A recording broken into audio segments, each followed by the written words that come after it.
The broadcast is now starting. All attendees are in listen-only mode. Okay, hey everybody. I hope everybody can hear me okay. Welcome to the webinar. We're here with Mike, and we're going to be talking about a couple things tonight.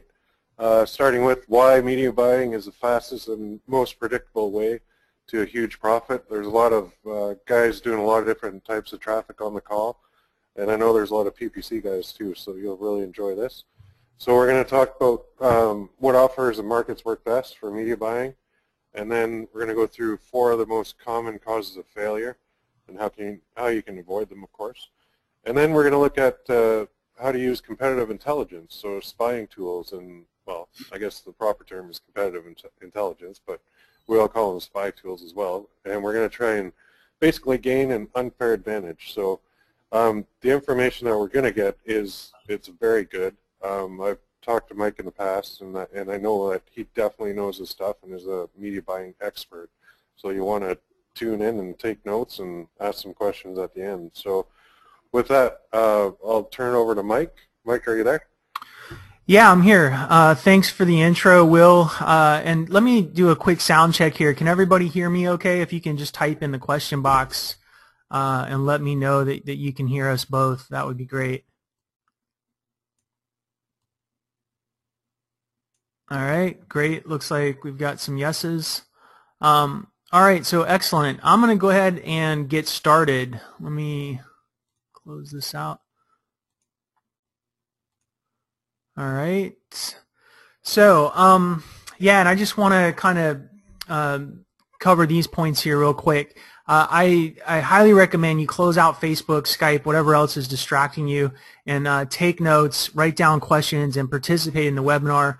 We're going to talk about a lot of stuff. I'll probably talk pretty fast, but there will be time for questions, and I'll stop every now and then during the webinar, and then certainly at the end, there's plenty of time for questions if you have them at the end as well.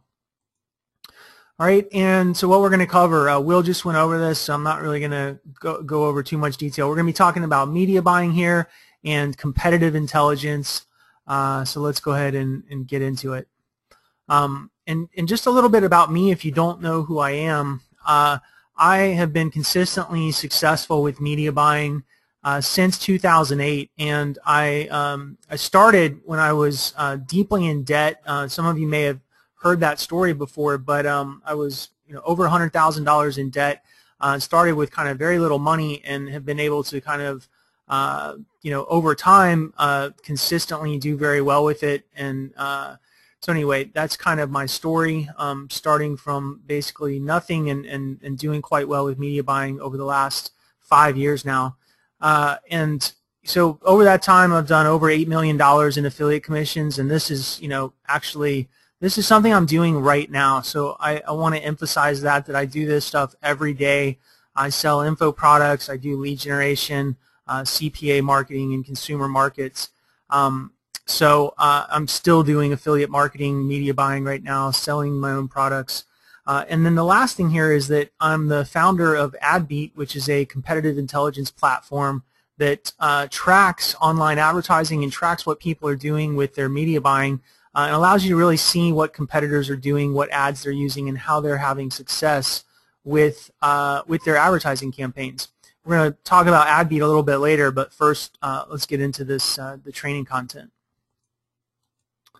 All right, so this is, I wanted to kind of give you a little bit of history of what I've been doing personally with media buying. Last year, I actually, I did a webinar, and if you saw that, or maybe you didn't, but here's a screenshot from that webinar, and I actually had one of my biggest days ever last year, where did over $50,000 in a single day in affiliate commissions, all from media buying. Okay, so these are affiliate commissions through ClickBank. This is not a product. I'm not a product owner on ClickBank, and this was all done through paid traffic through media buying. Now, this was last year, and about a year ago, basically, earlier last year, and all of this was done actually off of Google. This was done through other ad networks, through direct site buys, and as you can see, there was a lot of money, here. And I was doing quite well for a period of 3 or 4 months last year. In particular, I was doing quite well for that time. problem is it was hard to manage, and it was a lot to manage. I was working a lot of hours. So this year I've kind of come full circle, and I started out using Google back in 2008, and I've actually this year come full circle, and now I'm back on the Google Display Network doing a lot of advertising there, among other places, but this is one of the things I'm focusing on this year.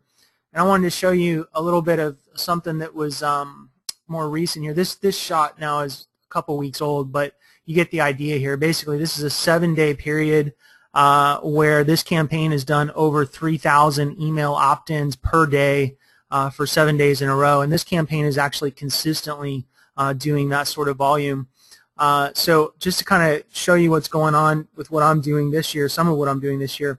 The thing is, here's what's amazing about the Google Display Network if you've never used it before.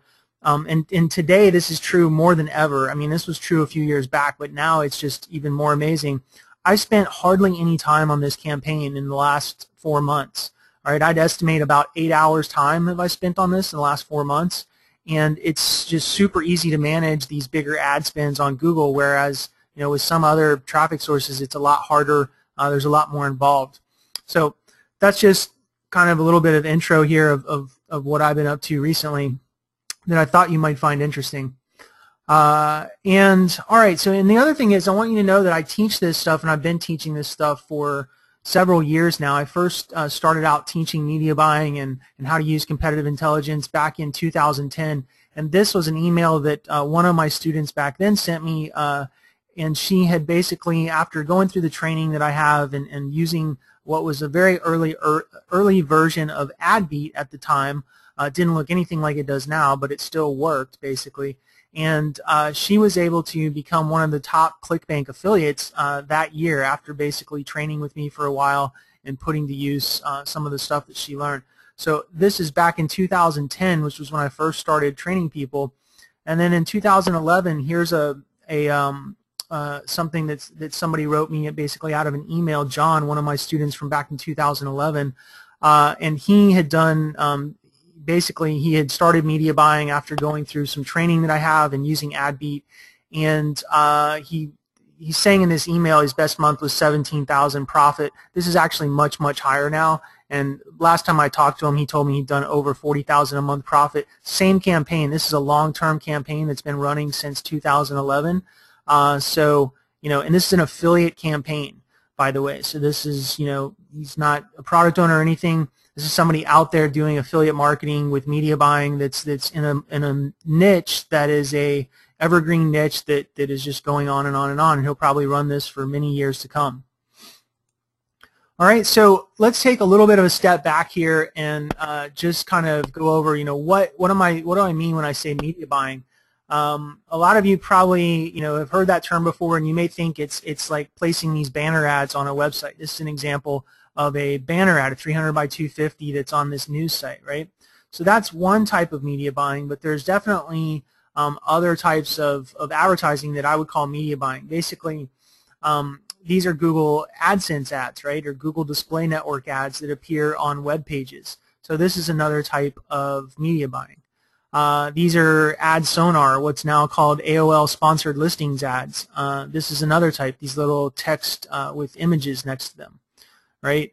Facebook ads, I would even call media buying. It's a little bit of a different animal where it's a single site, but it's very much like media buying where you're targeting based on interest, you're targeting based on demographics. Those are all kind of characteristics that are pretty common with media buying. Mobile media buying as well, right? Ads that show up whenever you're browsing the web on a mobile phone. That's another example. And then finally, email. You can buy ads in emails, and all of this is really all media buying. It's just all different types of buying advertising. This is kind of distinguished from search advertising, which is kind of a unique type of basically or what you may call PPC, right? So it's a little bit different. There's a lot more. I've always had a lot more success with the media buying stuff than search. Search has never been my thing, so that's what we're going to be learning about in this webinar. And of course, that's what Adbeat is all about. So this is really what I like about media buying. I like that there's a lot of options. So there's an opportunity to become an expert in a few traffic sources even for somebody who's relatively new. Okay, there's just when you're talking about search, right? How many options do you have for search? You have Google, right, and you have Bing. Basically, that's where all the search traffic is. I mean, I know there's smaller, third tier kind of search engines and all that, but basically Google and Bing are the big ones, right?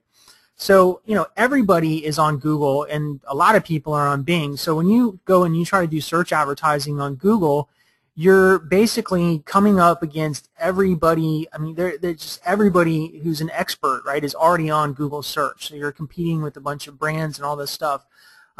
In my experience, it's a lot easier to find a little sort of corner of the media buying world that you can kind of carve out your success from, right?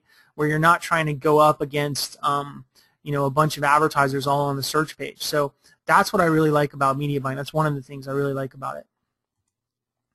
All right, and here's the other thing, right? This is why I think media buying is so exciting. This is a graph from Compete.com, and you may know that Compete reports traffic stats for web traffic for a website. I've hidden this because this is actually a friend's website and I don't want to give away what's going on, but I took this screenshot just like a month ago, I think, and this shows that basically he went from less than 500,000 uniques per month to somewhere around 700,000 and then up to over 2.5 million, all within the span of just 2 months' time, right?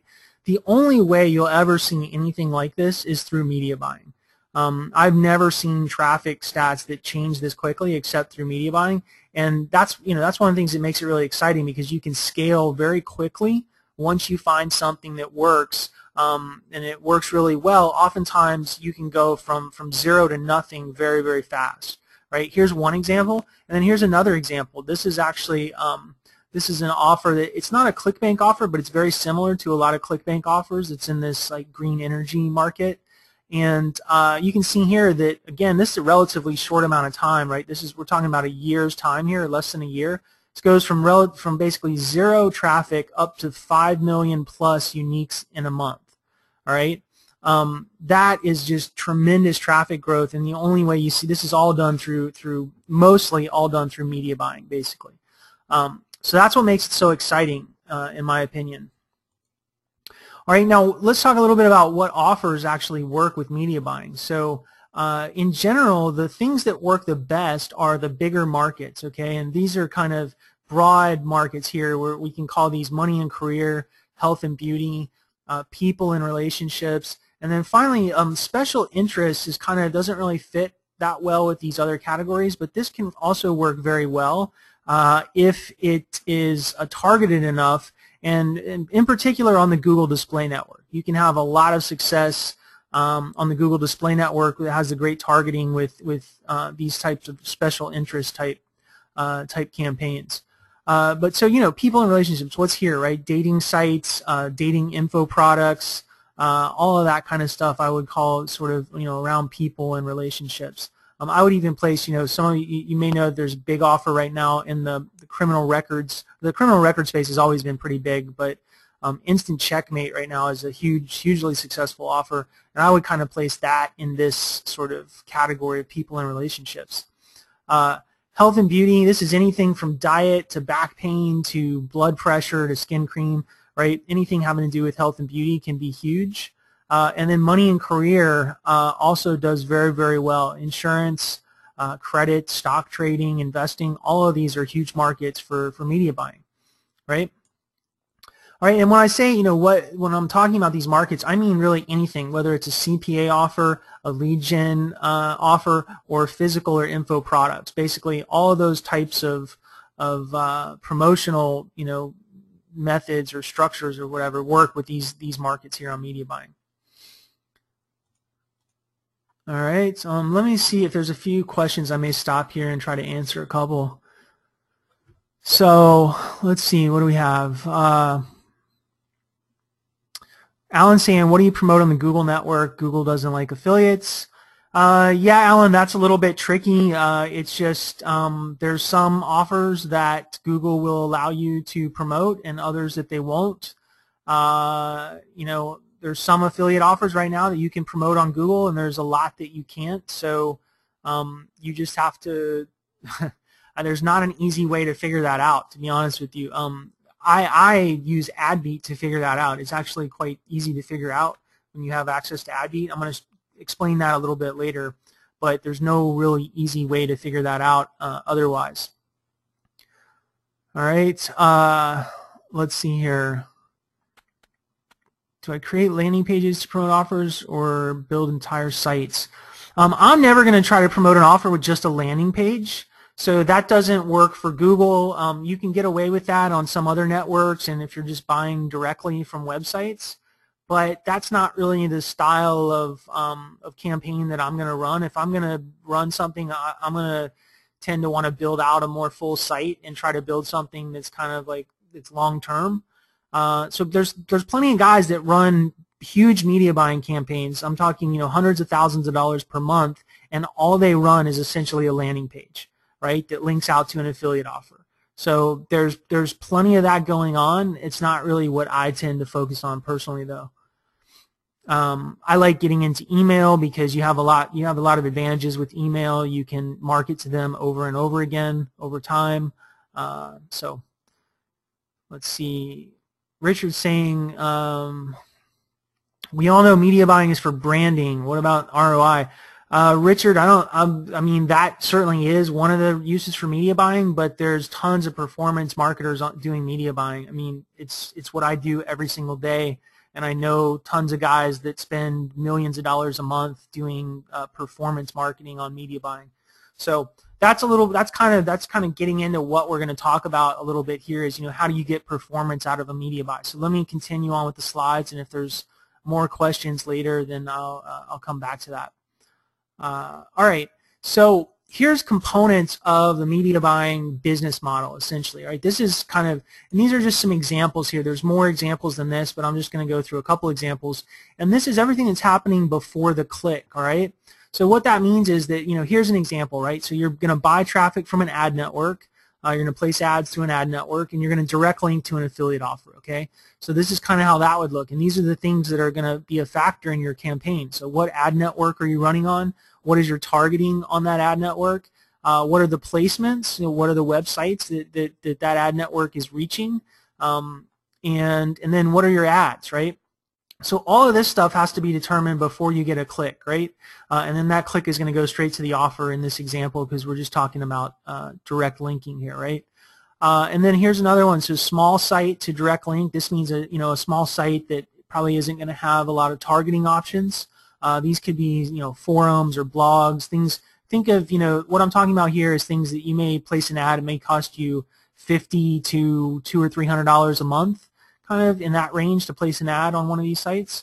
And here, all you really have to worry about is placements, right? Because you're just basically going to pick the site, you're going to put your ad up, and that's it. So there's not a lot of complexity around what's happening with this kind of setup. And then the large site, if you're going to do media buying from a large site, there's more complexity involved here because typically a large site will allow you to do targeting. And a lot of bigger sites would have demographic targeting, male, female, age range. You may be even able to target on other factors as well. So you could kind of think of like Plenty of Fish and Facebook as a large site, right? It's just a lot of people think of Facebook as like a network, but it's really just a big site with a lot of targeting capabilities, right?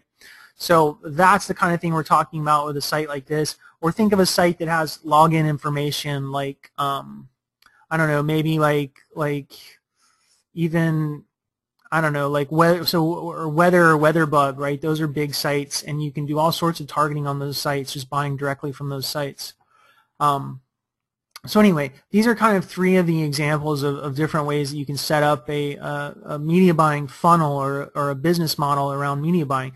Now let's look at each of these sort of pieces of this puzzle here. I want to talk about the effect of each of these, and because we were just talking about ROI on media buys. Here's how you get the ROI. Okay, you have to understand that you're targeting on a media buy, whether you're targeting by interest, by age range, by demographic, all these kinds of things you can target on. There's a lot, and actually I have a whole slide on this in just a second.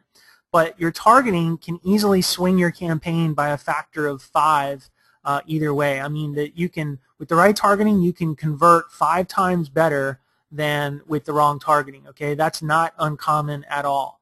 All right, and then the same thing goes for placement. So if you get your ads on the right sites, the placements can easily be a factor of 5 as well. Okay, the best placements can easily perform 5 times better than the worst ones. This same, if you're used to search, and keywords, the same kind of idea, right, with the placements.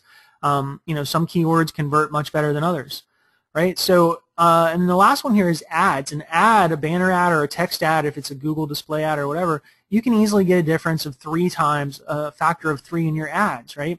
So this is just kind of to give you an idea of how much the campaign, the performance of that campaign is affected by each of these pieces. I wanted to kind of lay this out for you like this so you could see sort of what we're talking about.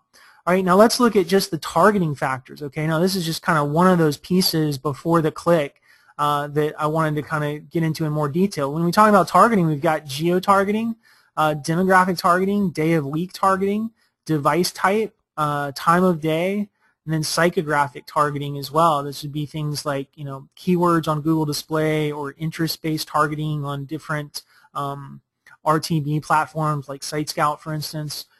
So these are all different types of targeting. So let's look at how kind of the effect of each of these types of targeting. This is, and I'm coming up with these numbers, right? These are just sort of my best guesses based on my experience, doing a lot of media buying in a lot of different markets. So they could be a little bit different than this, but this should give you an idea of roughly what you can expect. With geo-targeting, you can easily see a difference of 200%. So one city might perform twice as good as another city, all right, just depending on your offer and how that offer appeals. Demographic targeting could easily be a factor of 2 as well. Day of week, I've seen 50% differences. So, for instance, on a Saturday versus a Tuesday, something like that, right? Interest and psychographic targeting can easily be a factor of 3. Time of day, whether it's morning or evening or the middle of the night, could easily be 100% difference. And then device type can be a very, very important factor that can easily change things by a factor of 3. So if you're showing your ads to people on an iPad versus a desktop, I've seen that swing things by a factor of 3. Same thing with a mobile phone, right? So all of these are factors for targeting, and you can see how each of these are so important that basically you got to make sure you have all of this stuff right if you expect a campaign to work really well. All right, I'm going to take a look at some questions again here. Let's see.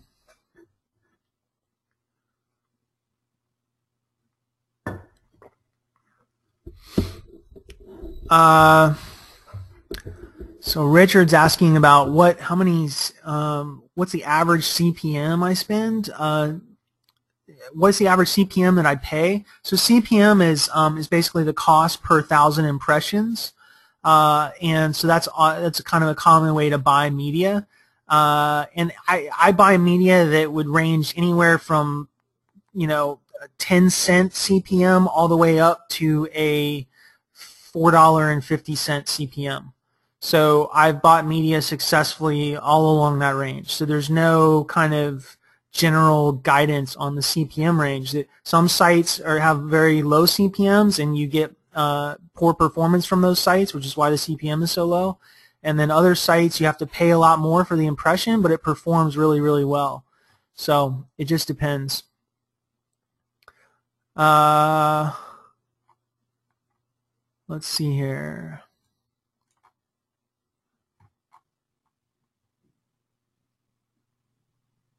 How much time and investment or money investment you put in for creating a new campaign?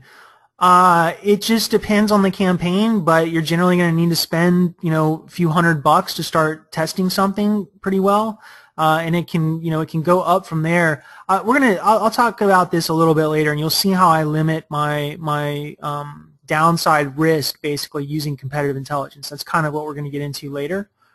So Alan's saying, how do you make money on a $4 CPM? You get a very high click-through rate. I mean, the click-through rate on that placement might be 2%, right? So you could figure out what the cost of those clicks are, but when your click-through rate is 2%, you get so you would get, let me think, I'll do the math real quick in my head here. You get 20 clicks per 1,000, so you get 20 clicks for $4. So that is 20 cents a click. even though you're paying a $4 CPM. So that's kind of how that could work out, right? All right, so I'm going to hold off on questions and keep going here. All right, so here's components of the media buying business model after the click. Okay, so now we're talking about what happens after you hit the page, and I'm just going to provide 2 examples here. There's a lot more different types of landing pages and sort of funnels here, but I'm just going to provide 2 examples just so you can see kind of the effect of some of the pieces of this this funnel here. Right, so email opt-in on the front end. This is a very common landing page, and if you go to numerologist.com, at least last time I looked, that's what they were doing for their landing page. They're driving to an email opt-in and then following up afterwards. So the way that works is basically the offer is on a landing page, and then they opt in on that landing page. They go into a prospect funnel where now they haven't bought anything, right? The people that are opting in, they haven't bought anything yet. So you're trying to basically sell them on whatever they've opted in to learn about or to get. And then finally, when you sold something, now you have fulfillment. That basically means you have to deliver the product, whether it's digital or physical. And then you have a buyer funnel after that, which means that the emails that go out to the people that have purchased to sell them additional things, whether it's additional products that you own, or if you're an affiliate, this could be what the product owner is doing, and they're sending out additional products that they own. You may or may not get an affiliate commission on those. Those sales. It just depends on the deal. Or what a lot of guys do is they send out a lot of affiliate offers to their buyers, right? So why, if you're an affiliate, it's important to understand how this works, because the offers that do really, really well and that you could promote as an affiliate, typically they're going to have a really strong buyer funnel. So you need to know that kind of going in. It helps you to figure out if it's really if it's a good offer to promote, because often these guys can afford to pay a much higher affiliate commission. In fact, it's not that uncommon to work a deal with somebody who has a really strong buyer funnel where you could get 95 to 100% of the commission on the front end sale, because they're going to make all their money on the back end, right? So hopefully that kind of makes sense. So that's kind of one type of funnel there. And then we've got the video sales letter, which is basically going for a direct sale as soon as they hit the landing page. All right, and then you've got fulfillment in the buyer funnel after that. So let's look at some of the numbers for each of these pieces. Okay, so these are again based on experience that I've had in multiple different markets and from talking to people that own products, so I know what's going on their back end. So here's what you can expect for an opt-in. Right, it's fairly common to have an opt-in rate somewhere between 8% all the way up to 25% for media buy traffic, right? So there's easily a difference of 200% on the opt-in, right? The conversion on the opt-in. The prospect funnel, depending on how well your emails are set up and how well your sales letter is set up to convert and all that, you're going to convert between 2 to 10% of the opt-ins to buyers, okay? So there's a huge difference in how the performance of this part of the funnel works as well. And then you've got fulfillment, and I've seen guys screw this up and basically have really high returns. And then I've also seen people who handle this really, really well and have very low returns. So you can easily get a difference of 20% or so on fulfillment. And this can be enough to actually make or break a campaign. If you're an affiliate, sometimes you have to run a campaign at pretty slim margins. I've run some very high volume campaigns at 20% margin. And so basically, this difference in just fulfillment, are they handling returns well? Are they taking care of their customers so they're not getting a lot of chargebacks and returns and all this stuff? That can kind of make or break a campaign in some cases. And then finally, the buyer funnel can easily be 100% difference as well.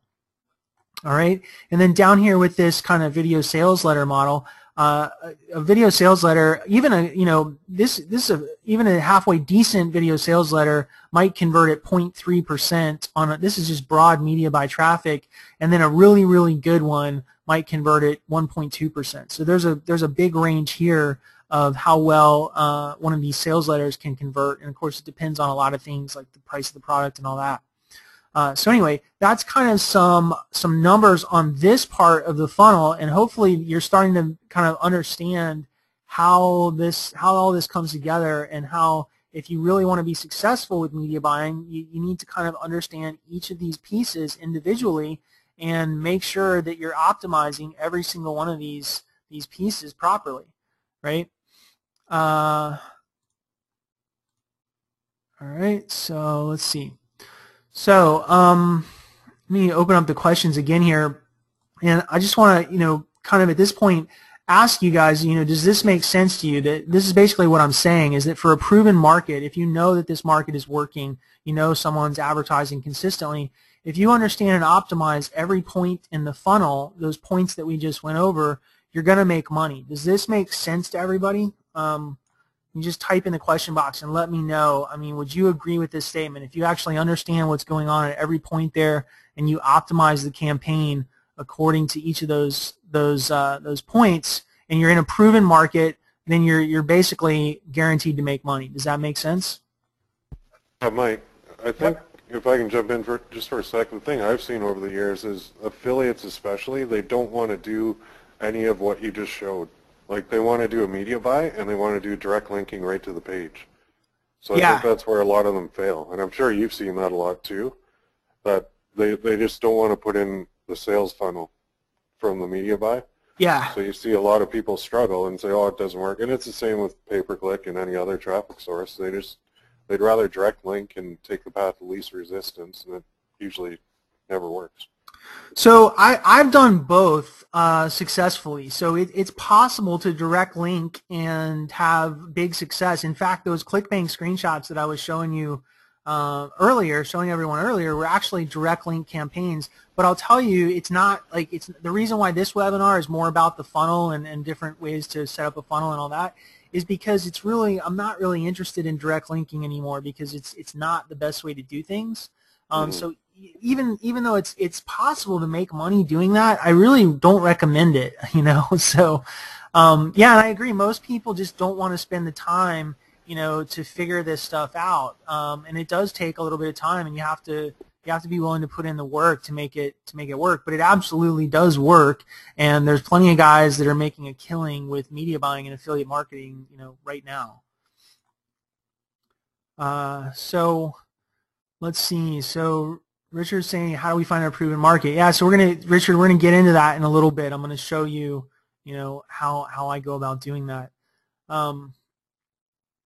All right, so I think everybody agrees basically with what we're saying here, right? If you have a way to figure this stuff out, it basically means, you have to be successful if you actually understand every piece of this. So, here's my next question though, is it really that easy, okay? And the answer is both yes and no. Okay, yes, because it is really the case that if you understand how successful campaigns are run at every point in the funnel there, that you're going to be successful. But the reason why the answer is also no, because it takes time, it takes money, and it takes know-how, right? So these are kind of like three sort of things that are blocking a lot of people, and it can kind of get in your way. Even when you know kind of what the end goal is and what you need to do in order to reach it. These are three things that you got to deal with, right? So we're going to talk in this webinar a little bit about how you minimize your time, minimize the money spent, and also how you can get the know-how required to do this stuff. All right, so let's get into some common mistakes here that I see either affiliates or really anybody doing with media buying. So mistake number one is choosing the wrong offer. And like I mentioned before, you need to be working in a proven market. Well, you don't have to. I mean, certainly there's markets out there that are waiting to be discovered, I guess. But if you want to have the highest chance of success, you need to be working in a proven market. And so my recommendation here is don't run just whatever your affiliate manager tells you to run, right? If you're an affiliate, in my experience, they have their own agenda. Sometimes I wonder what their agenda is. I think a lot of times they're told to get traffic to offers to test them and things, and they'll tell you to run something just because they need traffic to the offer to test it. It's not their money, okay? They're not the one that's out there risking their money, so you got to remember that as well. And they don't understand media buying. So a lot of times what an affiliate manager may tell you to do is basically, they're going on what somebody else is doing, and maybe somebody's having success with an offer, but they have a completely different traffic funnel than you do, and they're not out there trying to pay for media the same way that you are. And so even though they're having success with that offer, it doesn't mean that you're going to make it work with media buying, right? So you have to understand all this stuff. It's not really that, I don't think they a lot of times mean to basically give you bad advice, but they just don't know what they're talking about a lot of times. So, keep that in mind. Every now and then they can give you some good advice, but you have to keep in mind that they don't necessarily know what's going on and what works with media buying.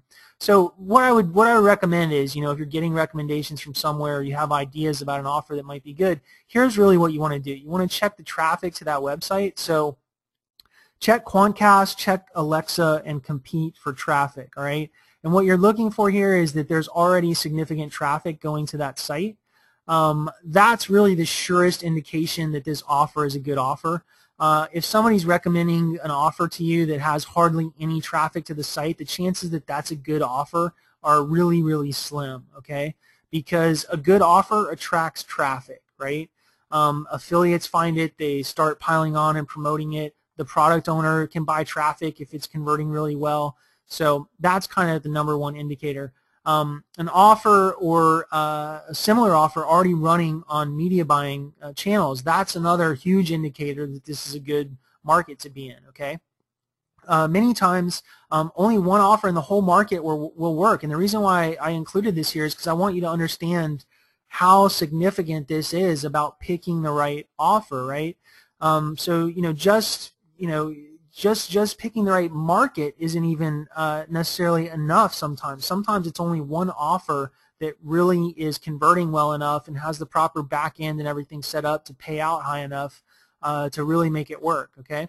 So keep this in mind, and don't basically, these are things you can do to avoid choosing the wrong offer.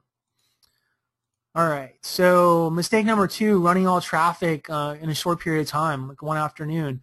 A lot of guys will do this because maybe their budget is limited, and so they'll run maybe $100 or $200 or something in a very short period of time, maybe even an hour or two. And the problem with that is you just never know what's going on with such a short time like that. There can be some problem with the tracking on the offer. It can just be a bad time of the day, and you don't know that offer doesn't really work very well for that time of the day. And so really the way to deal with this is to spread your traffic out over time. Sometimes this isn't, if you're on a slow traffic source, this isn't really a problem, right? But there's a lot of traffic sources where you can very easily dump, a lot of traffic very quickly, and you can kind of scare yourself away, even though maybe it's actually a good campaign or a good traffic source, but you scare yourself away because you didn't spread the traffic out and see how it's converting over time. You can use tracking, a platform like Tracking 202 or an ad server to figure out what time of day the campaign is really converting. So if you spread your traffic out, that's the next thing you want to do to kind of figure out when that campaign is doing well. All right, and mistake number 3 is quitting too early. And this is my biggest advice here is that profits are grown, they're not made, right? Everybody wants to make a bunch of money, and really what happens is, in my experience, the way to make a bunch of money is to actually start out very, very slow, and over time you're going to grow that campaign into something that's really become significant. So I've seen many times that a campaign that starts out, maybe initially doing $50 a day, eventually ends up being a $1,000 a day campaign. This is, of course, for media buying, right? A lot of times, maybe you get a search campaign working that's doing $50 a day. It might be very hard to scale that campaign on search because maybe the only thing that's making it work is kind of longer tail keywords and things like that. On a media buy campaign, typically, if you can get it doing $50 a day, you can get it doing $1,000 a day, because there's a lot of sites out there that are going to work once you find one or two that seem to be working. Now, on a mature campaign, a lot of times I'll only see a 20-30% margin, okay? It can be higher than this if you really, really know, if you have a really well built out funnel. Let's say you're a product owner and you build out that email sequence and you have a buyer funnel and all that kind of stuff. It can be higher than this, but often it's only 20-30% margin that you're going to see on your ad spend. But that's fine because you can spend a lot of money with media buying. So it's not a big deal when you're spending a lot of money. And so here's the thing with quitting too early, right? Some days are going to lose money until you hit in my experience, this is just based totally on my experience here, and I don't know why this number seems to be the magic number, but what I've found is that until I hit $1,500 a day profit on a campaign, I will often, well, the lower the profit per day average, the more often you get negatives, right? But even when if I have a campaign that's doing like $1,000 a day profit, every now and then I would get a negative day. I don't know why that is. It just, once you reach a certain point of profitability, you'll see that it just tends to not ever dip negative, right? So now you're making money every single day. But what a lot of people do is they'll look at this campaign here, right? And this is actually, if you average all this, this is $117 a day profit, okay?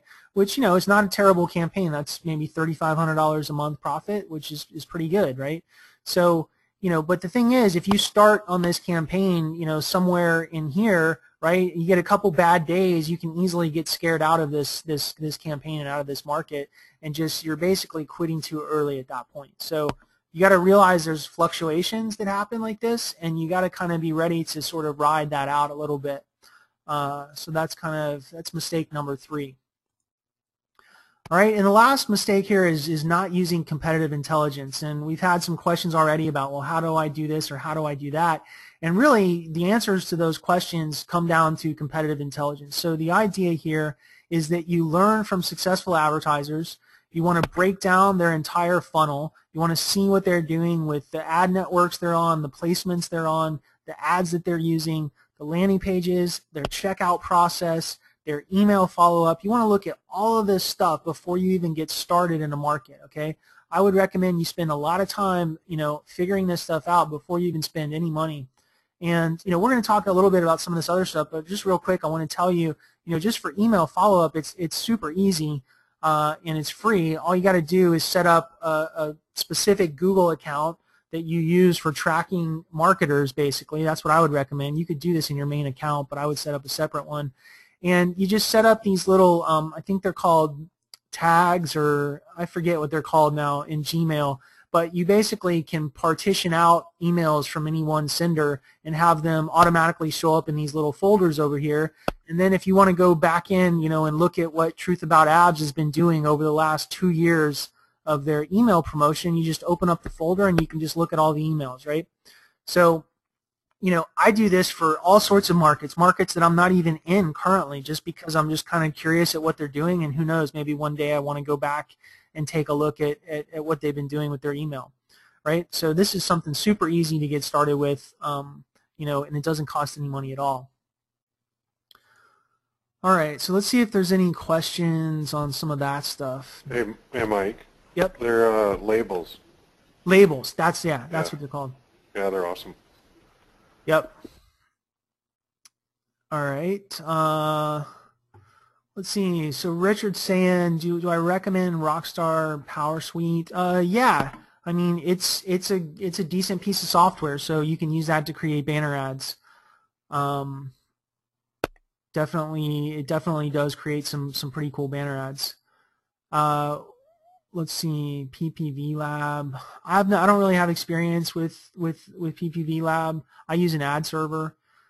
Ad servers they'll charge you, the right ad server like Ad Shuffle doesn't have a monthly minimum, and they'll charge you a very low CPM rate, maybe 5 cents, 6 cents CPM. So you just pay for that as like an add-on to your ad cost, what you're actually paying for the advertising. It's just an add-on. So let's see.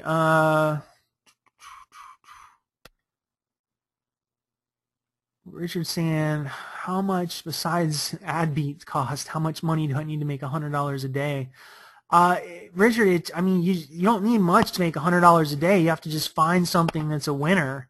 You know, you don't need that much money to start having a campaign that could do that. So I don't know how to answer it. There's no way to answer that really. It's all kind of up to you, and you have to go out there and do your testing and do your best with competitive intelligence. But in general, you know, for a low volume campaign, it's not that uncommon to be able to do 100% ROI because it's a low volume campaign. So you're not trying to really blast the thing out there on all traffic sources. You're just looking for some targeted stuff. So, you know, you could spend $100 and make $100 on that. So, you know, if you had depending on what your cash cycle is, a lot of this depends on your cash cycle. If you're getting paid weekly, you know, you just need $700 to be able to do $100 a day, right? Because you can, in a week, you'll get paid and you can recycle that money. So if you have to wait 30 days, then you need a little more. It just, you know, depends. And of course, there's credit cards and there's credit lines you can get with ad networks and with sites. I'm not going to get into any of that in this webinar, but generally, once you have a campaign that's making money, I haven't found it to be that difficult to find the money to scale it up. People will give you credit lines. I've even had guys that I was promoting as an affiliate. I was promoting their offer back really early, you know, when I was first getting started and I didn't have a lot of money, and I reached a point where I couldn't, I basically was running out of money, right? And so I was having to wait to spend more money to get paid. And I was telling the offer owner this, and he basically volunteered to wire me money ahead of time in order to, you know, let me keep spending, right? So that's just kind of one example, and I'm not saying that's going to happen for you necessarily, but in general, if you have something that's making money, I've found that it's not that hard to find the money to keep making money and make more money, right? Let's see. So how do you scale a winning campaign? Alan, you scale a winning campaign by just slowly, you know, expanding out on the placements and on the targeting. You know, once you have a winning campaign, you have a real advantage because now you're not scared to spend money on testing because, you know, let's say you have a campaign that's making $100 or $200 a day. Now, you know, you're not scared to spend that money. You shouldn't be scared to spend that money to test new placements. And so generally it's you know, if you have the right offer, the right campaign, you can scale kind of as fast as you do your testing because now you can actually test with your profits, which makes it less likely that you'll get scared, you know, because maybe a site doesn't work out or an ad doesn't work out, right? So, I mean, Richard, this question, Richard's saying, wondering how do I compete with big boys with deep pockets? I don't know, Richard. I mean, when I started out, I was deeply in debt, and I had about $500 a month that I could put towards this stuff. And, you know, I ended up competing with the big boys, and now I'm one of the big boys. So, you know, it can be done. I don't know what to tell you other than it can be done. You find a little niche corner of the market, and you find a way to make money, and then you sort of expand out from there. All right, so let me stop on the questions. I'll get back to them later. I'm going to keep going here, and then we'll get back to questions. So, you know, let's talk a little bit about how you'll benefit from competitive intelligence, no matter what your skill level is. All right. Whoops, I think I went. All right, here we go. So, if you're a beginner, right, this is really this is sort of, in my opinion, the things you should be thinking about with competitive intelligence. So I would use a tool. I would use basically Adbeat. We're going to get into what Adbeat does specifically later, but you want to be able to explore markets, find advertisers that are doing well, find direct linking opportunities because, you know, a lot of times I know people want to do that because it's the easiest thing to try to make it work. We've already talked a little bit about how that's not necessarily the best approach, but I know that a lot of people, that's the first thing they want to try. And then find simple landing pages, right? So now you're getting a little more complex, okay? But not something that's so complex that you can't do it as a beginner, right? Or that's too expensive for you to get up the website, right? I mean, the way email marketing works now, you can get an account with, you know, any of these hosted services for starting. I mean, MailChimp is free, I think, for 1,000 or 2,000 people. And I know they don't like affiliate marketing and all that, but you know, you could probably get away with it before they figure out what's going on. But you know, even if you don't want free, there's $10 a month and there's $20 a month, right? For all these different email services. I don't like Aweber personally. I know a lot of people recommend Aweber. I would go with GetResponse or iContact, one of those. Anyway, so if you look for simple landing pages or simple opt-in pages that as somebody who's a beginner can actually, do something similar to that, that's the kind of thing you want to look for when you're using competitive intelligence, right?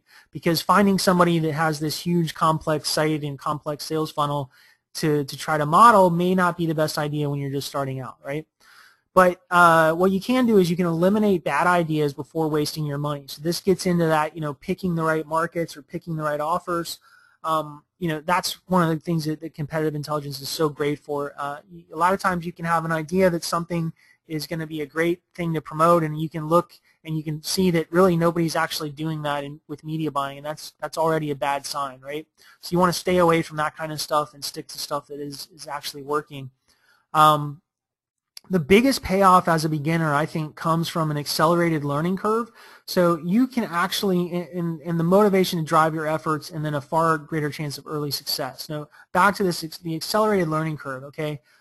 What I mean here is that you can actually you can use competitive intelligence to basically teach yourself marketing, in a way, right? You can actually see what's happening, you can see what's working, and what's actually converting to sales. And so it's a way to actually kind of just get trained on marketing. It's a way to get an education, right?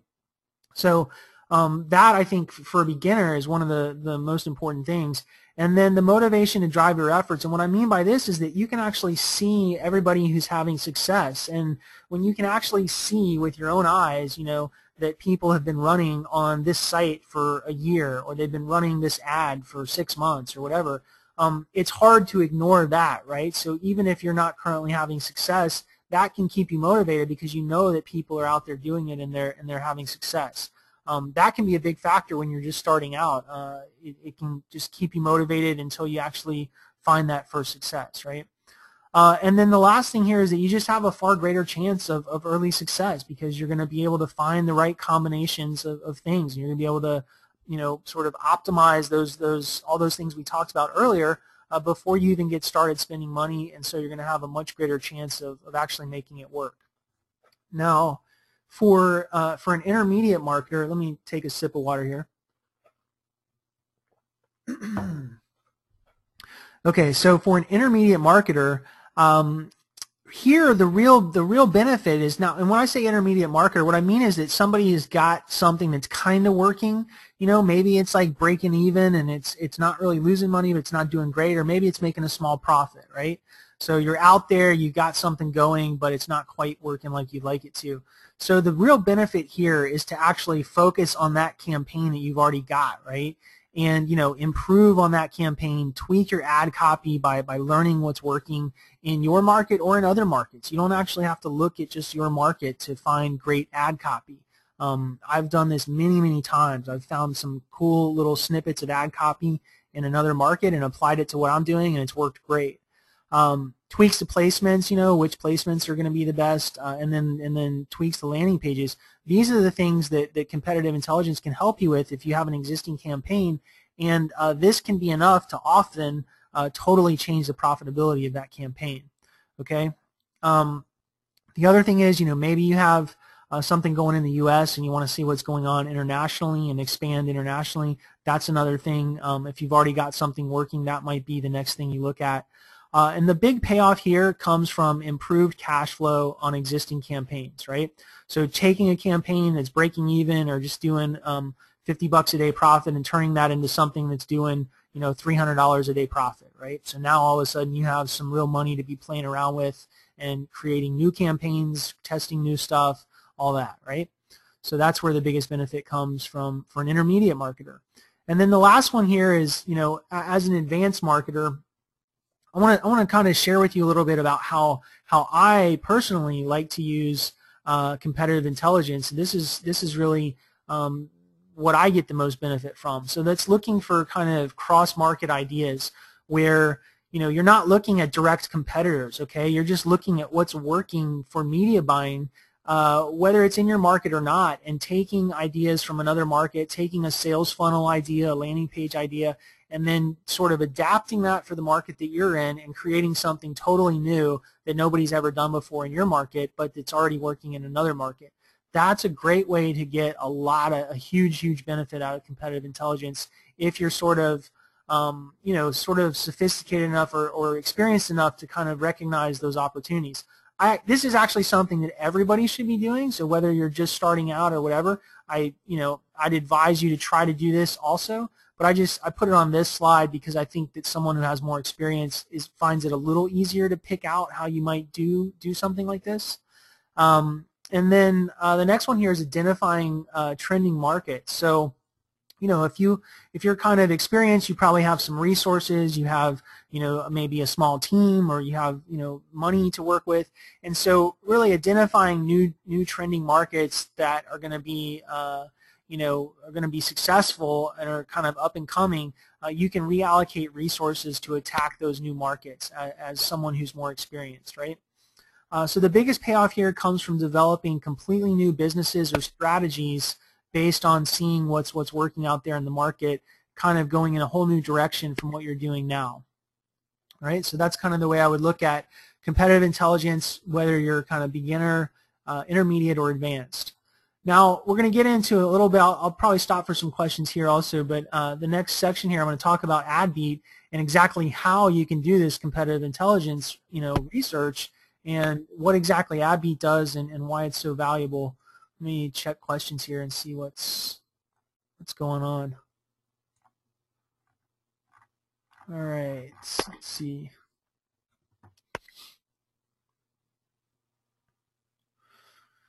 So Alan is saying, this is a good question. Do you start testing on very tight targets, or do you start with a broad campaign that appeals to a lot of people? So my answer to that, Alan, would be that it depends on your budget. So if you don't have that much money, then what you'd want to do is start testing on the very tightest targets that's your best guess as to what is going to work. All right, because the most important thing is to get to break even or to where you're making a small profit as quickly as possible, right? Now, somebody that has more money, that's just going to sort of frustrate them, and they're going to feel like things are going too slow. So someone that has more money would probably start testing a lot of stuff quickly, and they're going to waste a lot of money doing that, but they're going to get answers more quickly as to what's working, and so they're going to be able to probably scale that campaign faster because they get more data more quickly. So it really kind of depends on where you're at, how you would approach that. All right. Okay, so let's get into a little bit about what Adbeat does here. All right, we've got questions about how is Adbeat different than other competitive intelligence tools. So Keyword Spy and SpyFood, those guys do search advertising competitive intelligence. So I know a lot of you are probably familiar with how those tools work. And we don't do any search advertising competitive intelligence. So everything you see in Adbeat is about media buying. It's tracking advertising that's out there on the web that doesn't show up on the search results page. Okay, so this is kind of a look at what you see when you get into Adbeat. And I know this is a lot to look at, but I'm going to just kind of explain to you a little bit about what's going on here. So just to take a step back here briefly, what we do with Adbeat is we crawl the web on a massive scale every single day, in 15 different countries now. We have crawlers that go out, and we basically go out there to all these different websites, and we collect the ads that we find, and then we assemble those into a database so that you can get a history of kind of what's happening on those websites and what's happening with each advertiser. All right.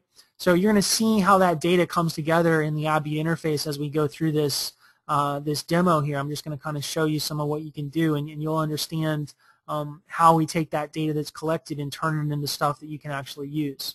Right? So this is just a look at the top advertisers. This is just a sorted list of the top advertisers on the Google Display Network. Now, we actually have over 85 different ad networks that are classified right now. So Google is just one of them. If you wanted to see what's happening on the other networks, you can filter by the other networks, okay? And so this is something that you can use to just see who's having a lot of success on any ad network that you may be interested in, right? This is just a way to kind of page through, and we have lists of 10,000 advertisers for every single ad network. So you're just looking at a very, just the top few here, right? Because this is a sorted list. So here's the networks that we cover. Bing Ads content is a kind of one of the easier ones to get started with a little bit. we can actually classify whether an ad is placed as a direct buy. So we have that as kind of a selection here. So if you just wanted to see who's buying directly from websites, you could do that. Some of the others here that are popular with affiliates, I'll just kind of maybe pick out a few here. But you know, Wham, let's see, Site Scout, AOL, AOL, Ad Sonar, AdSide, AdBlade. All of those are buy-sell ads. All of these are kind of easy to get started with. Some of these others, Engage BDR is a display network. So anyway, just to give you an idea, we can kind of look and drill down and see what's happening on any of these ad networks if we wanted to. That's a little bit about the ad networks that we cover. And then here's the countries that we cover. So we've got, you know, data in Great Britain, Canada, France, Italy, Germany, Spain, Mexico, Australia, Brazil, Japan, Sweden, South Africa, Russia, and the Netherlands. And we have several more countries coming pretty soon here. So that's a little bit about the international data that we have. So most of what I'm going to show you here is U.S. data, though, as we go through. All right, so now to give you an idea of some of what you can do inside Adbeat, you can search for a keyword. So in this case, I've typed a keyword search up here into the search box, and I wanted to search for advertisers that are using the word compare. Okay, now that's kind of a weird search to do, right? It's not really about any specific market. It's kind of, actually what it's about though is a business model that a lot of sites use, and I thought it might be interesting to just see what popped up with a word like compare. So a lot of sites do this sort of a review type model or a comparison or a shopping comparison type engine. And what you find here is when we do a search for a word like compare, in the left here you're going to see all the advertisers that sure enough are kind of using these types of business models, right? Shopping.com, you know, Buyer Zone, Ticket Liquidator, all of these are kind of price comparison sites. But then you'll find here some interesting stuff like top 10 best dating sites. This is actually just an affiliate review site that has made a site about dating, you know, all the dating sites basically, and they're just basically running a review site here, and they're advertising that successfully with display media. And then right here in the search results, these are actually the results where we show you the individual ads that we find that are using this word compare. We find an advertiser here, comparecards.com. This is a credit card comparison site, and this is just an affiliate site. This is a fairly sophisticated affiliate site, but it's just an affiliate site. The only way that they're making money is actually links out to these credit card offers where they're getting paid as an affiliate. So anyway, this is just kind of an example of how you can use the keyword search to find all sorts of stuff about what's going on in a particular market. And of course, you can search for things like traditional that you might want to look at, like diet or whatever market that you're interested in seeing the advertisers for. You can do the keyword search, and we'll return to you what advertisers are using display advertising to have success. All right, so moving on here, this is if you wanted to actually drill into what a particular advertiser is doing. I've changed the example here. We're now looking at what we call our advertiser dashboard, and the advertiser here is Fat Loss Factor, and this is actually a ClickBank product. So you can see here how all the advertising, the display ads, are coming into this advertiser. So there's a lot of direct buy activity. So there's affiliates out there that are buying directly from websites and promoting this as an affiliate. There's someone running on CPX Interactive. We got buy-sell ads, Ad Sonar, Bing Ads content. So there's a lot of places that people are out there promoting this offer right now. And these are all affiliates. These are actually affiliates that are out there driving traffic. We'll also show you, for any given advertiser, we'll show you recommended publishers and recommended channels. What this means is that these are recommended places to buy advertising to promote this advertiser. If you're an affiliate, that's how you would think about it. If you're the actual advertiser, you would think about it the same way, right? These are where you want to buy traffic from. And we're making these recommendations based on the fact that we've identified these similar advertisers. And if you look at this list of similar advertisers here, you'll see No Think Diet, Trim Down Club, Buy Green Coffee. These are all diet advertisers Many of them are actually ClickBank info products, just like Fat Loss Factor is. And we're looking at how these advertisers perform on all of the sites that we monitor. And based on how these advertisers are performing on all the sites we find them on, we're making these recommendations that basically makes it real easy for you to figure out, where would be a good spot to buy traffic if you're the advertiser here. And I can tell you, the interesting thing about this example is I can tell you that actually in those ClickBank screenshots that I showed you earlier from last year, this is actually one of the offers that I was promoting as an affiliate. I'm not promoting it anymore. I just basically got busy with other things. But when I was promoting it last year, these are actually two of my top performing places to buy media, healthabout.com and foodabout.com. And so our recommendation engine essentially is making these recommendations. It's actually quite accurate. I can tell you that because I know that these are actually very good places to buy media to promote this particular advertiser.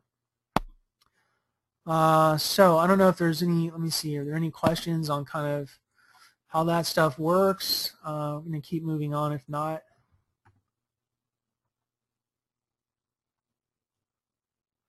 So someone is saying, John is saying here, how do we know if, can Adbeat tell you if it's a marketer or is it an affiliate or is it a product owner, right? So you can see that, John, by, sometimes you can see that by looking at the destination URLs of the ad. I'm going to show you an example of that in just a second here. So I'll keep moving here and we'll get to that pretty shortly.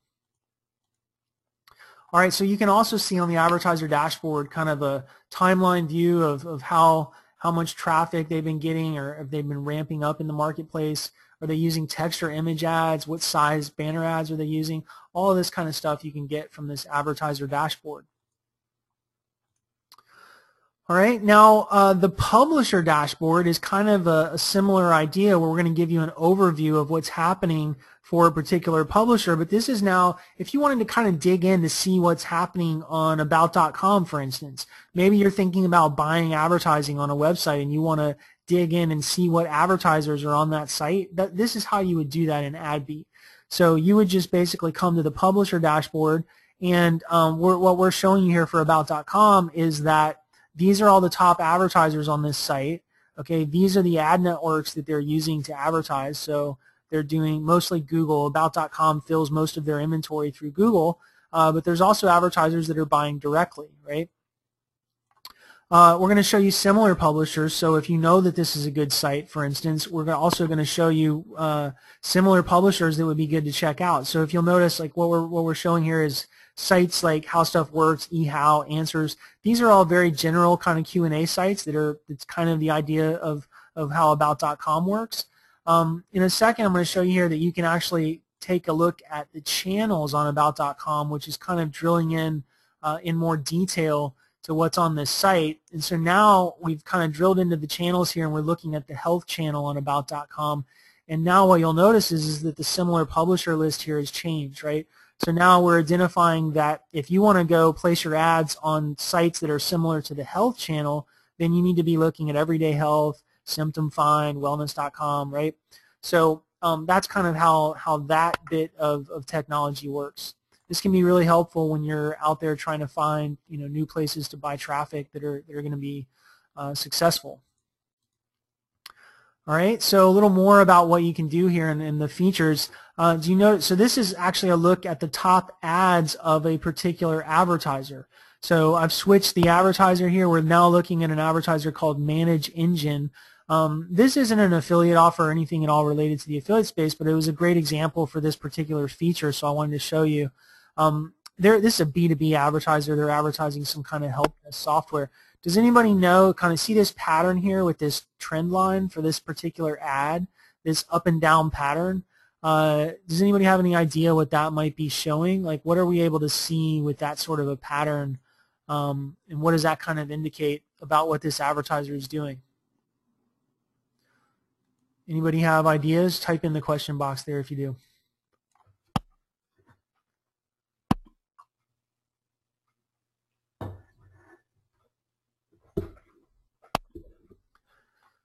All right, looks like Everybody's scared to answer. Okay, here we go.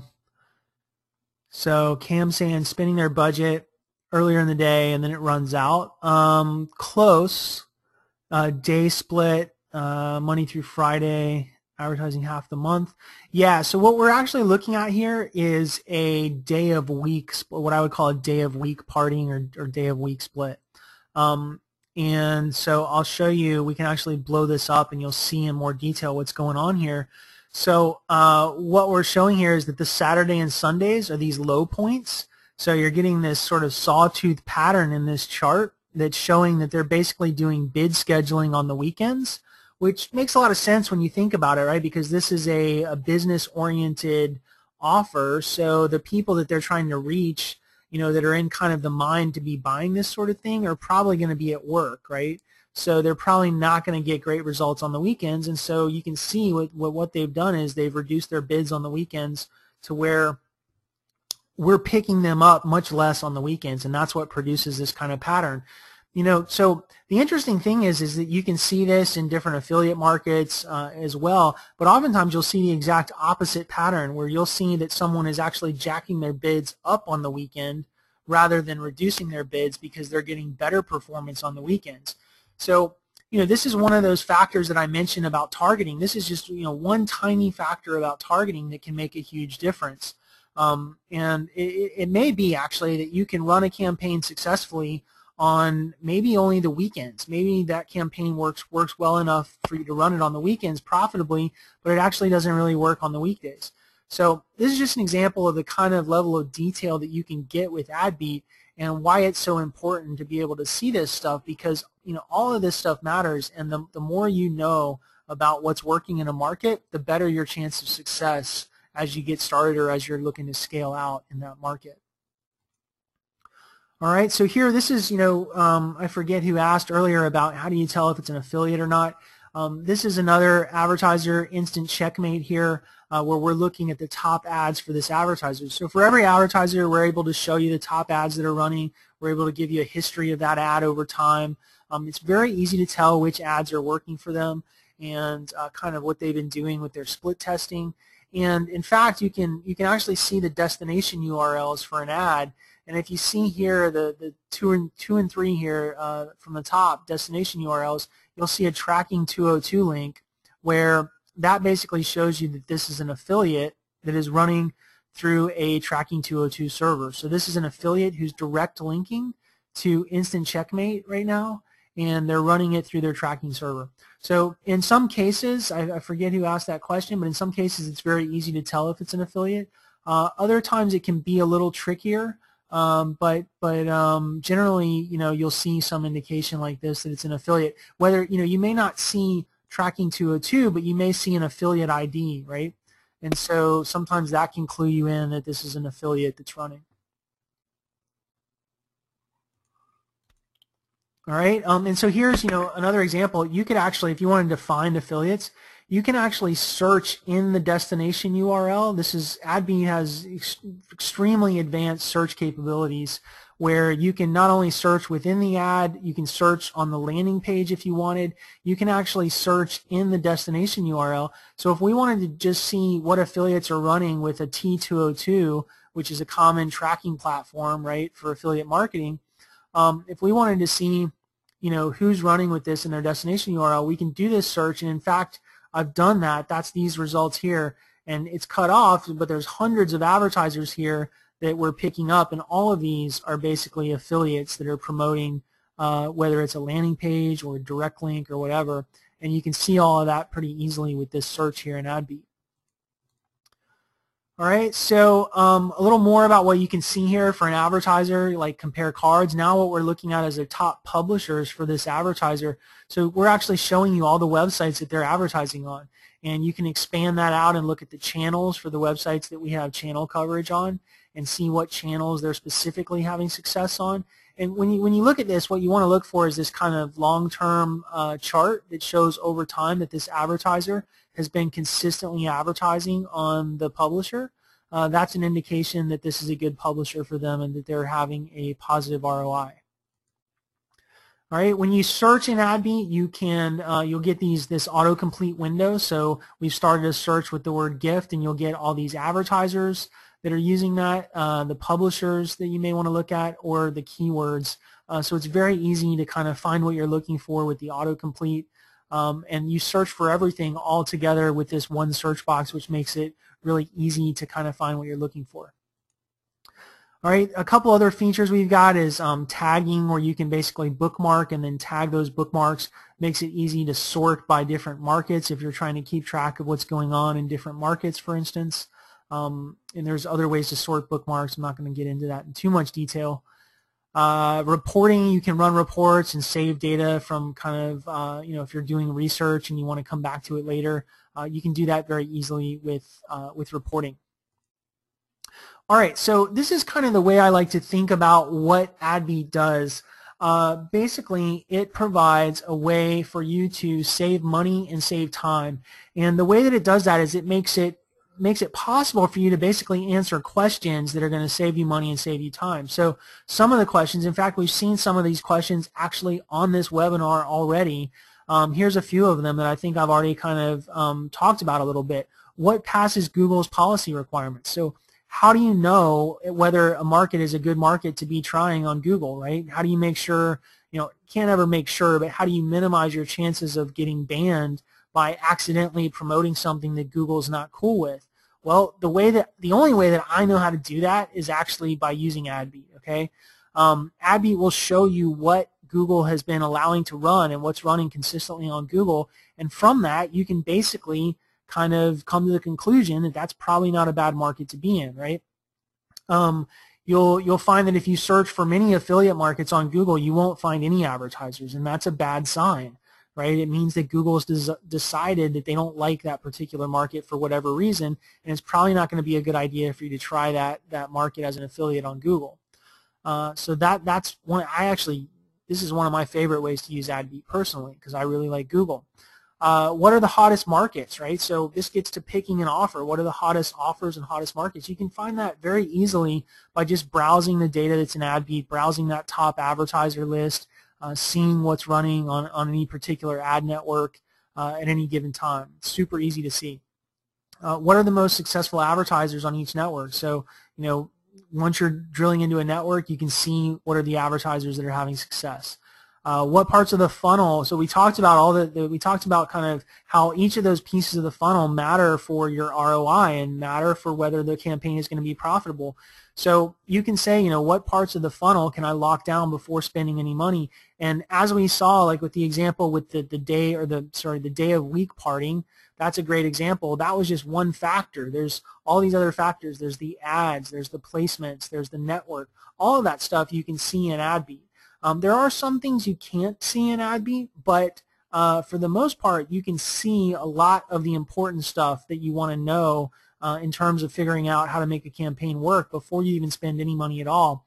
And the stuff you can't see in Adbeat, you may have to spend a little bit of money testing to figure that part of it out. But the advantage is that you start way ahead of the curve whenever you use Adbeat. What conversion funnels are working in different markets? So again, we talked about direct linking a little bit. We talked about email funnels or video sales letters and all this stuff.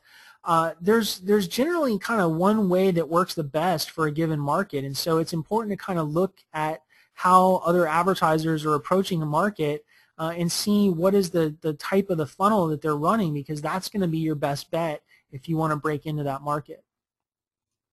All right, so that's, and we talked about before, two of the things that hold you back from success are money and time, right? You got a limited amount of money generally and a limited amount of time because you got other stuff you're doing with your time. So, this is why it's so important to use Adbeat, basically, because you're going to save yourself money, save yourself time, and those are two of the biggest blockers for having success. All right, so how about, here's some of the things we talked about: picking an offer, learning how to track, Google policy, compliance, testing placements, writing ads. Does any of this stuff sound like work? Do you guys think this sounds like work, or does it sound easy? Go ahead and type into the question box there and let me know, how does this sound so far to you?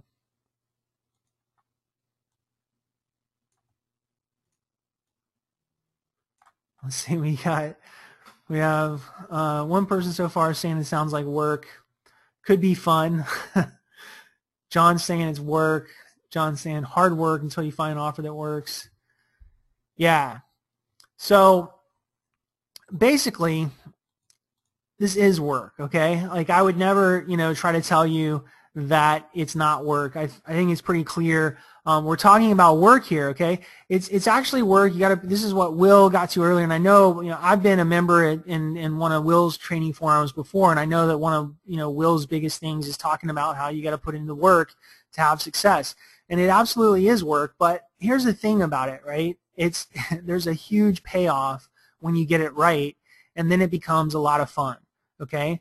Once you do figure this stuff out, and once you really have something that's working and you've got something that's stable and it's going, it's a ton of fun, and then it's the kind of work that you want to do because it allows you to have so much freedom and make such a great income that it's you would be crazy to not want to do the work because it has such a big payoff, right?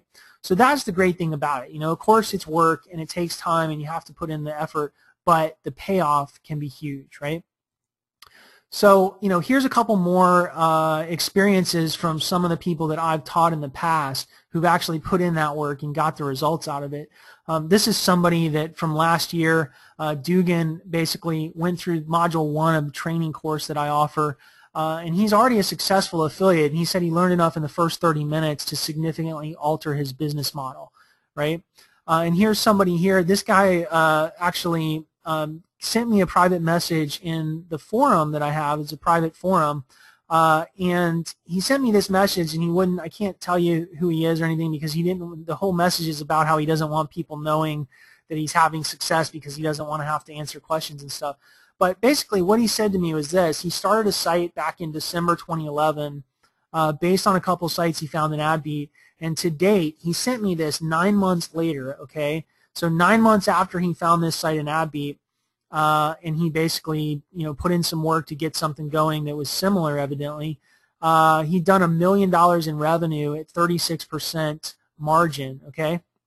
So this is an amazing success for 9 months' time, right? He's obviously made quite a bit of profit here and has a great campaign going. Anyway, this is just, what one other person has shared with me back from last year, right? And then one more here is Jake's story here. This is actually, I think, my favorite kind of success story coming out of Adbeat because he created a product for very little money. So what he did was he basically browsed Adbeat and found a top advertiser that was doing well. This was an info product, and he basically created his own info product, put it up on ClickBank, started a display campaign on the Google Display Network to promote it, launch those campaigns, optimize. He told me he was at break even in 9 days on this campaign, which is incredibly fast. He obviously didn't have to waste a lot of money to get to that point over 9 days. But here's the deal. Upfront cost for this, he spent $9 on a domain. He spent $100 on site design and $100 on coding for this thing. He didn't spend any money on the ebook because he basically wrote it himself part-time. So $209 in actual cost to get this site up. And obviously, he outsourced this from on Elance or whatever, and it was a simple site. So this wasn't don't think this is a complex website. And so he spent very little money getting this up. I know we've had a lot of questions about how much money does it take to make something successful. And this is an example of someone who has picked the right offer and the right market and the right traffic source and the right ads, and basically everything from the get-go was set up correctly because he used Adbeat and found that this was something that he had high confidence it was going to work. Put in the work, spent very little money getting this started. Within about 3 months, this is where his numbers were. This is last year. He's since gone on to do $50,000 a month profit. This is something that consistently runs. I've talked to Jake recently, and he's consistently running this campaign at $50,000 a month profit now. But this is 3 months after he launched it, where he had net sales of $16,000 and ad spend of between $9,000 and $10,000. So he was doing $6,000 a month profit after just 3 months' time, right? So that's how quickly, and how inexpensively you can get something up and running. I'm not promising that this is the way things, always work out, but it's absolutely possible to have success quite quickly with this sort of thing when you find the right offer and you find the right market.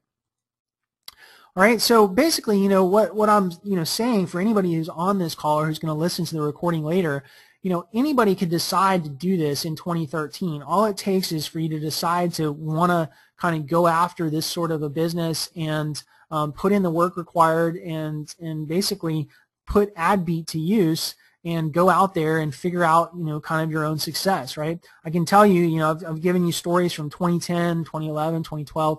I can tell you there's going to be more stories from 2013 of people who are using Adbeat and who've gone through my training that are going to be having a lot of great success. And the last thing here I want to say is, this is not rocket science. It's absolutely within the means, I think, of most everybody. If you're on this call, I think this is probably something that you can do. The thing is, it's work, right? It's not rocket science, but you need to know what to do and you need to put in the work, okay? So this know what to do part, right? This is actually the last sort of thing that I mentioned on that slide early on about the yes, no. There's time, there's money that gets in your way, and the last one is knowing what to do, okay? So what I'm talking about next really here is an offer that I have for anyone that's listening to this call that is basically going to help you know what to do, right? So this is a special package offer that I put together that is basically, it's only going to be available for 4 days here. It's an opportunity to leapfrog the learning curve and get on the fast track with using competitive intelligence and learning how to do media buying, okay? This is access to a proven platform and training. The platform, of course, is the Adbeat software. The training is, you're going to learn about that in just a second here. I'm going to show you what goes into that. So this includes, okay, this is a package deal that includes Adbeat Professional, which is the plan that we sell on our website for $199 a month every single day. You'll get 1 year of access to Adbeat Professional. The value of that, if you were to pay monthly, is $23.88, okay? This is one of the things that's included in this package. You'll also get all these core training modules. This is training that I do not make available any other way, okay? I don't give this training away in any way. This is only available in our private members area for people that have purchased this special package, this webinar deal here. And so here's a little bit about the training modules. It's, each of these training modules are webinar style training where these are pre-recorded. These are all pre-recorded from either 2011 or 2012. They're not, outdated because I don't teach, tricks and loopholes and all that kind of stuff that goes out of style. Basically, everything that I teach is fundamental stuff about how to buy media and how to do advertising and write copy and all that kind of stuff. So this is stuff that's still relevant this year. These are pre-recorded modules. They're webinars because, so just to give you an idea, they were live when I did them, right? So there's Q&A at the end of them. So you'll have, most likely, anybody that was on the webinar would have the same kind of questions that you would. So there's Q&A on the webinar. So I spend a lot of time answering questions on the webinars as well as going through the training content. So we've got training content on basically everything you need to know to do media buying, right? How to pick a market, how to pick a traffic source, how to scale out keywords on Google Display if you're going to do Google Display. This is really important if you want to learn how to run big volume on Google Display. Media planning tools in depth, go over some tools that you can use that are free and how to use those. How to create banner ads that really work. We've got a $500,000 ad copy case study. This is basically a case study on how to write copy, okay? So what I do is I show you all the ads that I wrote for a campaign that spent $500,000 in advertising, and you can see why I was choosing the copy that I was, why I was writing the ads the way that I was, and the decisions that I was making along the way. I kind of explain all that in this webinar here. Scaling on the Google Display Network, and then things about outsourcing. If you're going to build sites, a lot of times you're going to need to know how to hire the right people. Building a huge list with display ads. This is all about email marketing. As you saw earlier, I'm doing quite a bit with email marketing right now. So I share with you what I know about that in Module 9 here. Module 10 is about kind of an in-depth look at how I look at Adbeat and how I go into Adbeat to find things that are profitable and find the right markets and the right funnels. And then Module 11 is all about AOL Ad Desk, which is a traffic source that I spent probably $1 million on last year with quite a bit of success. Not many people know about this, but it's a self-serve traffic source from AOL. It's a little tricky, but I share with you what I learned in Module 11 here after spending quite a bit of money on AOL. And then Module 12 is direct from sites media buying. This is basically what you need to know to go buy directly if you don't want to go through ad networks, right? This is actually a 2-hour webinar. A lot of people really enjoyed this one. It's a ton of content, okay? So this single module alone is 2 hours worth of training just on buying directly from sites. There's more bonus training in here about tracking, about all sorts of things. There's a lot of bonus training, right, that's also in here that I'm not even listing out. And then finally, what I'm going to cover this year actually with new training, these will be live webinars. So the Google Display Conversion Optimizer, how to really understand how that works and how to use it. Developing an info product. If you want to do your own product, I'm going to do a webinar about that and kind of go over what I think you should know about developing products that are going to work well with media buying. More bonuses are coming. I've actually already loaded up probably another 3 hours worth of training content just probably 2 weeks ago, all about banner ad psychology and landing page psychology. We've got also a kind of a case study here that is on home security lead gen. This is actually one of my customers that's actually purchased one of these webinar packages last year, has an alarm business where he has a legitimate alarm business. He's not doing just lead gen, he actually owns the business. And so we went through and basically from beginning to all the way up to landing page optimization at this point, these are kind of the four, these training webinars are already in there. And it's basically me giving him sort of consulting advice over while we're just recording it, right? And so we've loaded these up to the members area. So you'll see how I approach competitive analysis using Adbeat in the home security market, how we did keyword selection, how we did ad copywriting, and then finally we're going to talk about what we did with landing page optimization. So far that's the extent of this case study. I'm hoping it's going to continue on, but I can't make any promises with that. However, there's already these 4 training modules related to this case study that are in there. All right, the other thing that's included here is a private forum, and this is for webinar customers only. This is access to me personally in the forum, all right? This is the only way to get access to me personally. There's over 2,200 posts in the forum right now. And the value of this training in the forum is easily worth more than the software alone, okay? We already said that, the value of the software for a year is $23.88. And I can tell you that 100% sure the value of this training in the forum is easily worth more than that software alone. This is not available through any of the website plans. The same with the training. The forum is not available. If you go and you buy Adbeat, you buy the monthly subscription, you do not get access to this forum. You don't get access to the training either, right? And finally, I don't offer one-on-one consulting. I have people all the time offer to pay me a lot of money to do one-on-one consulting, and I just don't do it. It's not something that I'm even available to do.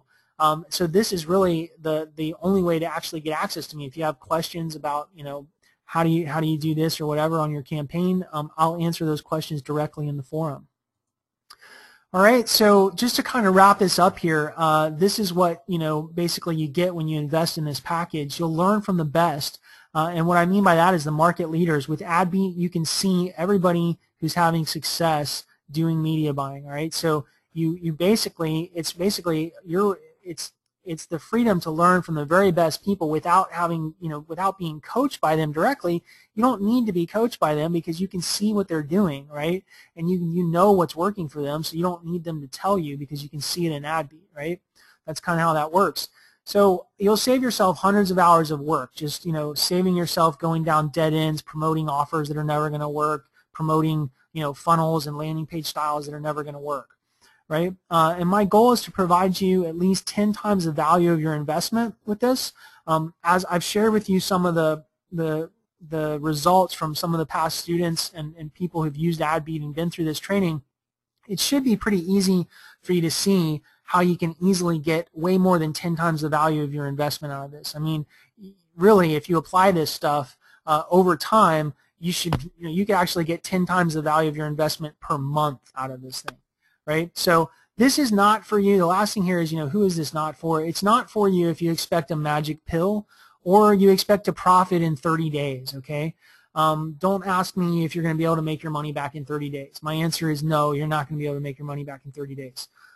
That's not the kind of thing here that I'm selling you. This is really a platform for you to figure out what's working and the training that you need to make something work, but the chances that it's going to work in 30 days are slim. It's possible, but it's not likely, right?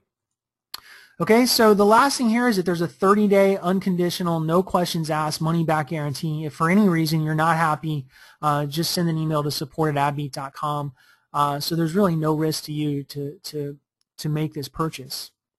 All right, so here's the deal that I have for you, and this is really the last slide here, and so we'll have questions in a second here, but basically all of what I just mentioned, Adbeat Professional for 1 year that normally would sell for $23.88, the training package, all the training content, the forum, all of that for only $14.97 paid in full today. So that's a deep discount off of just the software price alone, and you get this complete training package and the forum access and everything for 1 year for $14.97.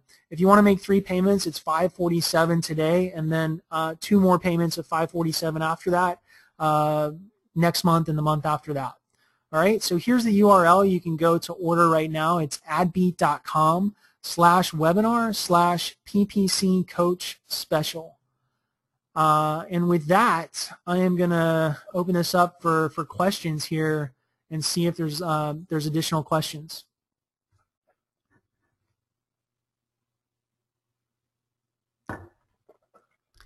Okay, let's see.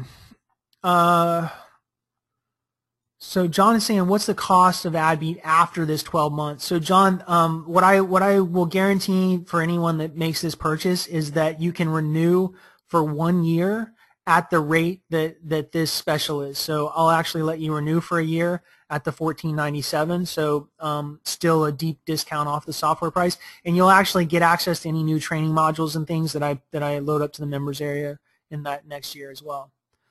After that first year, I can't make any guarantees, but at the very least, I could give you a discount on a continued subscription after that. I just don't know. We'll probably be changing the price of the product, and also it's hard for me to make promises past that. Let's see. What else do we got here? Would spending $200 a month in ad spend be okay, especially if we just use the Google Display Network? I mean, if you have $200 a month to experiment with on Google Display, I would say that it is actually possible to do something with that on Google Display. But it's a little bit on the low side. I mean, the more money that you have, the better. If you got closer to $500 a month to kind of get started, that's better. But on Google Display, if you're really sort of diligent about doing the research up front and make some good choices, sometimes you can have success very quickly and sort of cut the stuff that's not working, and then maybe it's only a very small profit at first. Maybe it's only, if you're only spending $200 a month, it's going to be hard to make more than $200 a month, right? So, but after the first month, you take that and now you can spend $400 a month, right? So that's kind of the way it goes. If you're starting out small, it's going to take longer, but over time, you can actually build that up.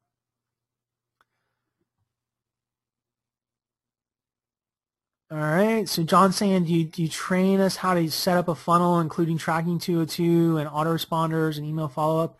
I don't really get into the details about like writing an autoresponder and all that, but what I do in that email module is I tell you all the tricks that you need to understand. Email can be very tricky. Let me just say that. it can be difficult to get your emails delivered without getting too many spam complaints, even if you're not spamming, even if you're legitimately giving people what they signed up for. It's just kind of tricky, so that's more about what that module is about. I don't really get into training you about writing autoresponders and all. Potentially at some point later I might do a module on that, but that's a little bit more involved. I can make some recommendations though for some great email courses that I know of, if you're interested in that. Let's see. So would this work for a real estate broker that gets buyers and sellers in only 5 zip codes? So the thing with Adbeat is it's going to work best for nationally targeted advertisers. So when you're talking about wanting to know what's happening within just a short a very small zip code range, we're not going to be able to show you what's going on in your own zip code range, but we'll be able to show you what real estate brokers are doing in general using display advertising channels. So you'll be able to see what they're doing, but not necessarily in your zip code, right? All right. So any other questions before we wrap up here?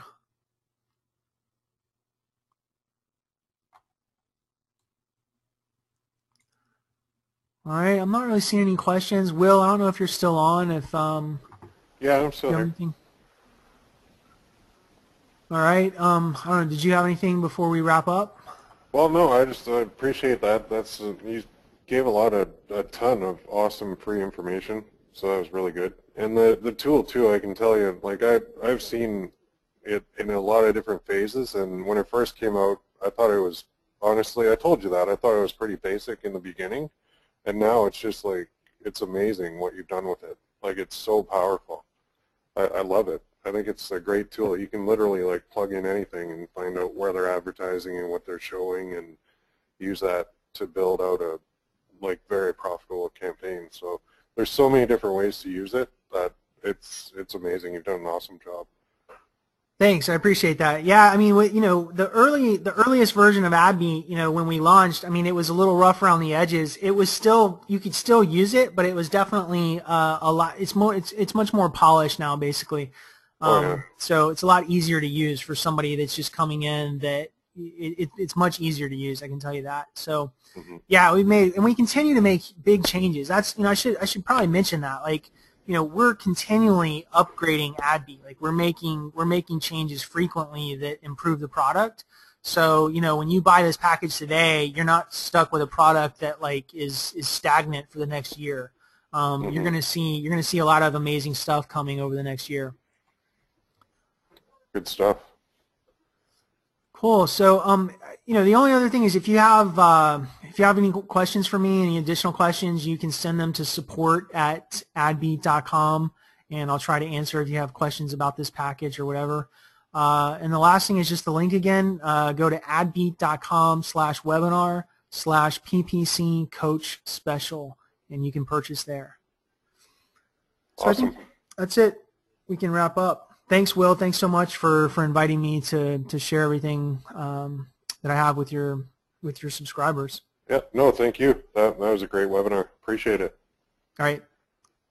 Bye, everyone. See you later.